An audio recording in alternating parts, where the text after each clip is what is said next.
నమస్కారం అందరికీ. నేను Pranaya Reddy. Pratima relief institute of medical సైన్సెస్‌లో అసిస్టెంట్ ప్రొఫెసర్ ఆఫ్ డెర్మటాలజీ లాగా చేస్తున్నాను.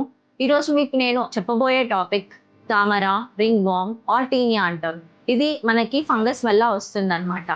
ఇది ఏంటంటే మనకి తడి గాని, తేమ గాని ఉన్న ప్రదేశాల్లో వస్తుంది. అదేంటంటే చంకలల్లో, గజ్జలల్లో లేకపోతే టైట్‌గా యేసుకున్న బ్లౌజెస్ వల్ల గాని, టైట్‌గా యేసుకున్న ప్యాంట్స్ వల్ల గాని, అక్కడ తేమ గాని, నీరు గాని ఉండడం వల్ల మొదలవుతుంది.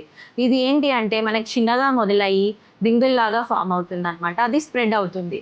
అదే మీరు దీనికోసం బయట ఓవర్ ద కౌంటర్ ట్రీట్మెంట్ తీసుకుంటే వాళ్ళు స్టెరాయిడ్స్ కానీ, ఇంకేమైనా ఇవ్వడం వల్ల క్రీములు ఇవ్వడం వల్ల అది అప్పటికప్పుడు మీకు తగ్గినట్టుగా ఉంటుంది. కానీ లోపట ఫంగస్ మాత్రం అలానే ఉంటుంది. ఇది ఒకళ్ళ నుంచి ఒకళ్ళకి స్ప్రెడ్ అవుతుంది. కాబట్టి దీన్ని మనము స్ప్రెడ్ అవ్వకుండా చూసుకోవాలి అంటే ఒక దగ్గర ఉన్నది అక్కడ ముట్టుకొని ఇంకొక దగ్గర ముట్టుకోవద్దు. అక్కడ కూడా స్ప్రెడ్ అవుతుంది.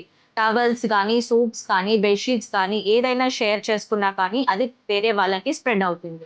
సో, మనం 2 పూటలా మంచిగా స్నానం చేసుకొని పొడివారిన తర్వాత మనము క్రీమ్ బయట నుంచి లోపటికి పెట్టుకోవాలి. పొడివారిన బట్టలు అండ్ కాటన్ బట్టలు యేసుకుంటే ఇన్ఫెక్షన్ తక్కువయ్యే ఛాన్సెస్ ఎక్కువుంటాయి. అదే మీరు వచ్చి ఒక కన్సల్టెంట్ డెర్మటాలజిస్ట్‌కి చూపించుకుంటే దీనికి ట్రీట్మెంట్ 1-2 మంత్స్ ఉంటుంది. ఇప్పుడు Pratima relief institute of medical సైన్సెస్‌లో ఫ్రీ ఓపీ చూడబడును.